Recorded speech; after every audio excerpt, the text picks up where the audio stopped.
അതുകൊണ്ട് തന്നെ ഇപ്പം നമ്മളൊരു HR കോഴ്സ് എടുത്തു കഴിഞ്ഞാൽ നമുക്ക് ഇന്ത്യയിലാണെങ്കിലും വിദേശത്താണെങ്കിലും ഒരുപാട് ജോലി സാധ്യതകളുണ്ട്. HR കോഴ്സ് കംപ്ലീറ്റ് ആക്കിയവർക്ക് ഇന്ത്യയിലും വിദേശത്തൊക്കെ ആയിട്ട് എന്തൊക്കെ തൊഴിൽ സാധ്യതകളാണുള്ളത്?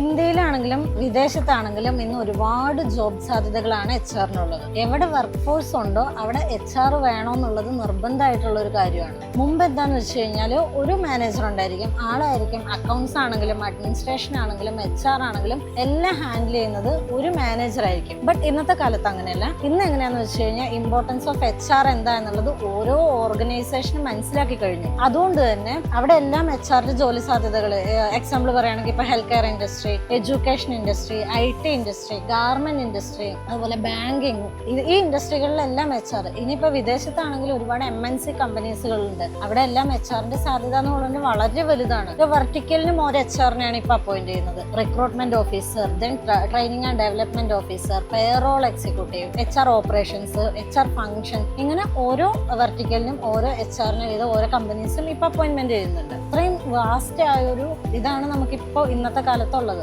അതുകൊണ്ട് തന്നെ ഇപ്പൊ നമ്മളൊരു HR കോഴ്സ് എടുത്തു കഴിഞ്ഞാൽ നമുക്ക് ഇന്ത്യയിലാണെങ്കിലും വിദേശത്താണെങ്കിലും ഒരുപാട് ജോലി സാധ്യതകളുണ്ട്.